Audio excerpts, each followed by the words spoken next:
Into Tola Talks here. Happy Monday, and that was a little throwback to 2009. We're going to be talking a little bit about that. My film, Boulevard Zen. You guys remember this? We talk about domestic violence in there. This is October, so it's Domestic Violence Awareness Month. We'll be talking a little bit about that today. We're going to talk three things today: kindness, domestic violence, and self-forgiveness. But first, let me give a thank you shout out to Pat Rulo. She's over there at the Firebird Book Awards because my book, I'll give it again, The Sub, you guys know it. The Sub just won the Firebird Book Award for Education. So go check it out. There's a review that was just posted about it. It really does delve into the inner city, shall I say, issues with the inner city educational market, or shall I say, the outsider's view to America's troubled educational system. But thanks again, Pat, and great organization there. Thanks to everyone at Firebird. But let's do this. Let's just jump right in here, see if this is working. Yeah, my shirt whips. Good. Kindness. All right, everybody knows what kindness is, right? But I was reading this today. This is an article by Mackay Albert. It's about kindness changes your DNA, all right? And this is about a cabbie, a Minnesota cabbie, who just wrote a book called The Cab Ride I'll Never Forget. 1989, Kent Nurburn. He became a cabbie, changed his life, and he talks about it. But let me give you one story about a woman he picked up in her 80s. It's a sad story. I'm very familiar with this, actually, because I had to take my mother. Yeah, both my mother and my father, as you know. Give a shout out to my dad. He died 51 weeks ago today. It'll be a year next week on the 28th. But my mom also had to go into hospice. And when you make that ride, I was with her in the ambulance on that ride. It's a very sad ride. But this is about a woman in her 80s. So shout out to my mom. I miss them both dearly. This is an 80-year-old woman who had to go to hospice. So he says he shows up. It's a nighttime call. He's waiting outside the address. It's like one of his first weeks. Maybe it's his first ride, but nobody's coming out. So he's wondering, do I go and knock on the door? What do I do? And it turns out this woman comes to the door and says, can you help me with my bag? I'm going to hospice. And he's like, wow, so he helps her in, puts the bag, and she said, hey, do you mind if we drive around a little bit, because this will be the last time I'm out in the world. So he drove her all around to the dance hall where she met her husband, to the houses where she lived. He said he took her to the hotel where she worked as a hotel elevator operator. So basically, it's all about kindness, and he said kindness begins with empathy. Everybody knows what the word empathy means, right? The ability to understand and share the feelings of another. Now, that's crucial. Many people don't have empathy. You need to have empathy. Experienced that a lot in my life. But they say your brain circuits open up. The brain empathy circuits open up when you experience it. It's that your brain experiences a degree of overlap between the experience of others and our own. All right, here's a study in 2023 study in Australia, 671 participants. They put them into 4 different groups, and they were one group was to be kind to themselves. The second group was to be sociable. The third group was to delve into art and music and the appreciation of art and music. And the fourth group was about kindness to others. All right. So it's 4 groups, basically self-care, socializing, exploring art, and kindness to others. And they said, no doubt that nothing compares to the afterglow from kindness, the acts of kindness. I mean, that is so true. Okay. Good deeds change your DNA. I'll give you a quick little story here, which had me flying high one day last week. So in my building, there's a woman, she's blind, and she lives in my building. And I know this because we have this coffee machine, really cool Starbucks coffee machine in our building. And one day I go there, and there's all these red dots on the where you kind of punch it in, right? And it's free. What a great little feature here. So I go down to the office and I said, what's up with the red dots? Because I thought something was like, and she said, oh, there's a blind woman that lives here, and she needs the dots to guide her to where she chooses the coffee. I'm like, oh, that's awesome. Well, guess what? A week later, those dots were gone, and she put up a sign saying, please don't remove the dots. So some bozo in my building removed the dots, so I had to go tell her. Well, guess what? I never met the woman until like 2 days after this. I go down into the lobby and I see the blind woman with the cane, and she was like standing by the packages room. We have a room where you go inside and the packages are all over the place. But so I said, hey, is everything all right? And she said, oh, could you help me? I need to get my package. And I said, yeah, no problem. So I went, what's your name? I went in there, I'm scouring through, and then lo and behold, her package, which was a big package, was in there. And it was a keyboard to a computer, she told me, because I came out and I said, are you able to carry this? You want me to help you? She said, no. If you could just, put it under her arm. And she had the cane. And she said, do you mind open the door? And there was steps to go up to our main entrance. Really nice entrance. So I helped her. I walked with her and I talked with her to the elevator. Like she really kind of was, by herself, living by herself. And I thought, all day long, I thought, what else can I do to help her? But she was like, I'm good. And then I took the elevator up with her and I got out. And like, she definitely knows, definitely. It was really, really cool. So that whole day I was flying high. And what did I do? I helped her with her package. But they say good deeds change your DNA. Hey, bad deeds also change your DNA. We're going to talk about that with domestic violence. But because domestic violence is bad, BAD, for everyone, especially for children. All right, here's one. Give a shout out to this guy here, Adam Grant. He's a professor at the Wharton School at the University of Pennsylvania. That's my school. You guys know, graduated there many moons ago, 40 years to be exact. Well, anyway, he said there's a contagious element of kindness that he calls upstream reciprocity. Really like that. Upstream reciprocity. Everybody knows what upstream means. Everybody knows what reciprocity means, giving back. Said there was a study with participants who witnessed someone helping another person. They said, if you witness that, you're 26% more likely to help a random stranger later, right? It's called the ripple effect.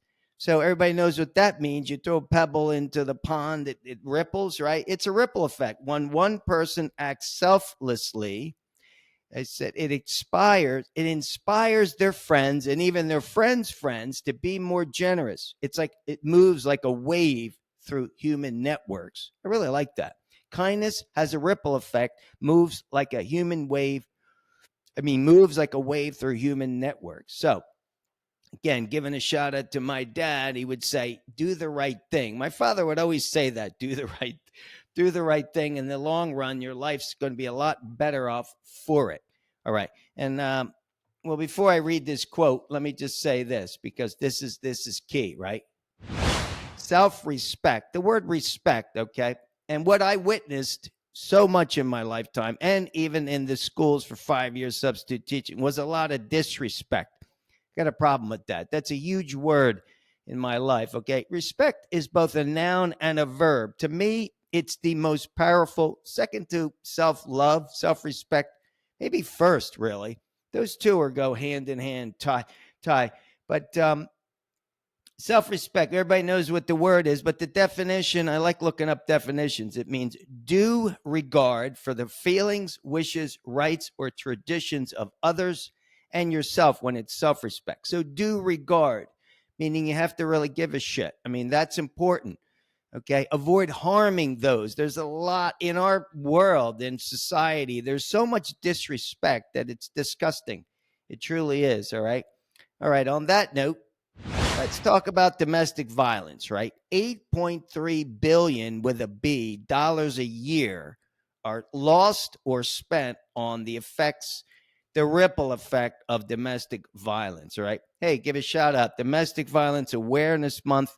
Wear the color purple. My pants are almost purple today in support of it. Let me read you a quote from my book. You guys remember this? My memoir, which is it's called The Cycle. I wrote it. Chapter 2 was The Cycle. All right. First was A Calling, but it's that important. Number 2. All right. It says domestic violence is dynamic and trickles down into future generations. unless something is done to stop it. I believe that. Matter of fact, I had an argument. I was living in Chicago teaching yoga back in the day. And I had an argument with this woman who argued with me. I said, domestic violence gets in your DNA, just like kindness. Now, can you remove it? You definitely can. You can. I believe you can alter your DNA, just like you could change anything in your life, right? Whether you have a drinking problem, whether you have an eating problem. I mean, do you see the numbers on obesity lately? Listen, you could change it. Anybody can make these changes. But domestic violence, it's brutal and it's devastating. All right. It happens between people in a close relationship, right? Intimate partner violence is another term for it. Emotional, mental, sexual, physical stalking is domestic violence. I mean, a friend of mine recently told me about her daughter who's being stalked by some nut job. And I said, hey, we got to call ICE because the guy is not even an American. I said, that's a problem. Let's get ICE on the case. And threats of abuse, that's violence, domestic violence. It can happen to anybody, but it's mostly happens directed towards women. Okay. We know that, right? Abusive relationships. It's all about power. That I know. Let me talk about this. When I was growing up, it's sad, but in my neighborhood, you heard it. You heard it in the homes. There was a lot of domestic violence. There's a lot of shouting, a lot of abuse that went on. You knew who the kids that were getting abused were. It was sad, but it's tricky. How do you get involved? Hey, give a shout out to Guy Lamato, the retired policeman. In last week's episode 196, he talked about how he showed up at a house. There was like Friday the 13th, knives in the wall, and the guy, attacked them. The woman attacked them. It's crazy, but it's all over, right? What about threatening, hurtful words, any type of controlling activity, right? These are all aspects of domestic violence, and it affects the children. Hey, I made this movie, as you know, Boulevard Zen was made in 2009. Bobby D'Angelo is a child of domestic violence. My father was a child of serious domestic violence and started an organization called the Boulevard Zen Foundation, where we taught in domestic violence shelters. We taught children yoga because I believe yoga equals respect, and yoga can change your life, change my life. So, you guys should check that out. If you want to get a copy, hit me up on my website. It's no longer available. It used to be available on Amazon, but nobody really buys these DVDs anymore. But I'll shoot you a copy because it's a cool movie. It's a 1 hour docudrama, really fun. Some great actors in there: Stephanie Drapeau, Troy Titus Adams, and there's Alex. There's some. It was fun. So anyway, it affects the children. It says there's a higher risk of mental health conditions, problems at school, and low self-esteem. And that's crucial, the concept of low self-esteem, because you gotta fix that, right? Emotional, social, developmental problems. It's bad. Gets into the DNA, as I said. Believe that. And it's likely, this is what's the worst part about domestic violence, is it's likely to be repeated. All right, likely to either be repeated by the children as an abuser or as a victim. All right, and you don't want to be a victim. Matter of fact, what did I write here? All right, this is How to Drink from the Fountain. This is my other book, right? I got my chapters here. In Numbers, chapter 7, step 7, 30 steps to everlasting youth. Step 7 was respect yourself. So that's a huge word, as you know. It keeps resonating in my life. Number 8 is be kind. And number 9 is respect the universe, which is everything and everything else in the universe. I also did this podcast called Get Your Shit Together. Did you guys ever see that? There were 30 episodes. Number 29, episode 29, Stop the Cycle, because it is a cycle. So again, in my life and all the work that I've been putting out since 2009, it's got that theme in it, because you got to fix that. All right. So what do you do? What do you do if you're a victim of domestic violence? First of all, you got to recognize it. You got to accept it.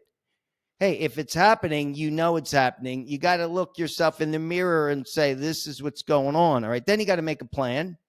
Then you got to remove yourself from it. I believe that. You got to get out.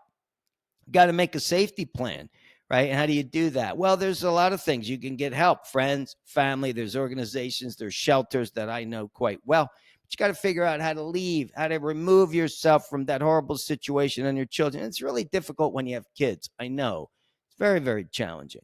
But you got to go to people that you trust. There's healthcare professionals. There's the hotline, 1-800-799-SAFE. You guys know that, the domestic violence hotline, 1-800-799-SAFE. If you're a victim, do not be a victim. Think of the children. I know it's extremely, very, very, very difficult to remove yourself, but you could do it. You could do anything. Other women, I've seen them. I've seen them do it, and they've changed their lives, right? You change your lives. So let me read this. I got this off the website. It says, you might be experiencing domestic violence if your partner does one of the following: calls you names, insults you, or puts you down. It's domestic violence. Often acts jealous or possessive. That's domestic violence. Tries to control how you spend money or your access to money. That's a big one.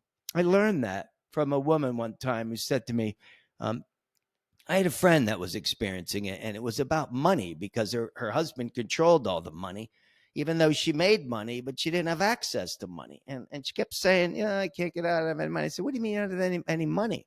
But she couldn't get to the money. He controlled the money, which in fact controlled her ability to leave. All right, here we go. What else? He tracks where you go, what you do online, and who you talk to on the phone. That's a tricky one, right? Prevents you from going to work or school. That's bad. Stops you from seeing family members or friends. Domestic violence. Threatens to keep you from seeing your children. That's a horrible one. And I watched this Law and Order last night about a woman who killed her baby, which is really sad. And it was really sad. But basically, you got to protect your children. I mean, especially the mom. This is tough. I've seen this in the schools. These kids stop coming to school, right? It's either homeless or there's domestic violence going on. It's really bad. How about this? When the person gets angry or abusive when drinking alcohol or using drugs. That is so common. Okay, alcohol is poison. You guys know that. Been sober for 18 years. And, when you're using drugs, you're not as clear. You don't have the clarity. You don't have the same respect, no doubt. All right, what about this? Tries to control whether you could see a healthcare professional. Now, that's bad, right? When, again, this concept of control, possessiveness. How about this? Threatens you, your children, or your pets with violence or a weapon. That's hits, kicks, shoves, slaps, chokes, or otherwise hurts you, your children, or your pets. Forces you to have sex or engage in sexual acts against your will. Controls your birth control, demands that you get pregnant. Blames you for problems in the relationship or violent behavior, or tells you that you deserve it. Right. It's all about the blame. It's the weaker person's blaming the other person. That's a bunch of... Well, let's jump right in. What does that mean? That moves right into the next concept of self-forgiveness. Forgiveness, but it's self-forgiveness, okay? Because these people in these situations are blaming you. Now you got to forgive yourself without a doubt, right? And that's another article I read today about this. It says it's not about moving on so much as it or forgetting what happened. It's more about the events that have occurred no longer control your life. Okay? Because whatever occurred, it's already occurred. It's written. You can't change it. You can't go back and say, let me go back. You're not going to do that. So you have to recognize it. And then you have to make it no longer controlling your life. That's very, very difficult. I know that. Same thing with alcohol. When you're drinking every day, it controls your life. Well, how do you do that? How do you stop it from control? Hey, you got to dig deep down. Change is very doable, but it's very difficult, right? So it's always difficult, especially the older you get, these habits, these patterns and whatnot. I know what it's like. It's a complicated journey. Every journey is complicated. Whether you go work out every day. Let me tell you, I tried to get back into yoga this week. My back is so bad. I took a couple classes and forget it. I can't do it. I tried swimming. It doesn't matter. It knocks me out for 2 days. I'm in crucial pain. So, it's complicated. Everything is complicated, right? The journey is always complicated, but there's these perceived wrongdoings. Forget about that. You got to get over that. Stop blaming yourself. Forget about that. Don't blame yourself. Don't let this person beat you down while you're blaming yourself. Then you get depressed. There's anxiety. But most importantly is this concept of low self-esteem. Low self-esteem is brutal. It stays with you. You got to get through that. You got to it's not just finding the happiness, it's overcoming these challenges and adversity. That's what this film's about. It's overcoming adversity. And how do you do that? All right, here we go. You got to take accountability is a key part of self-forgiveness. Be accountable for it. Say, okay, it happened. It's something that I allowed or let happen. But again, you're not blaming yourself. You're just taking accountability.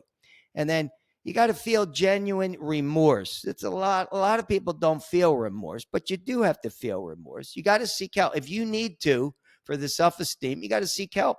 Seek help for self-esteem. There's a lot of things you could do out there. Most importantly to me, as you know, get to the gym. Another day, another workout. That's crucial. Got to do that. Starts with the physical and then the mental. It's all kind of linked in. All right.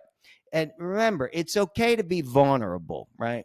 It's okay to accept the stuff that happened, right? It has nothing to do with you. It occurred. Move on. Again, by moving on from it, we mean accept it and then take accountability. And now you're ready to every day, right? That's another thing in the show last night, Law and Order, that they said. He said she felt really bad. Oh wow, what was going on with the woman with the child? And he says to her, DA says, tomorrow's another day, right? Remember, every day you wake up, tomorrow's another day to find happiness, another day to overcome whatever it is you got to overcome. All right.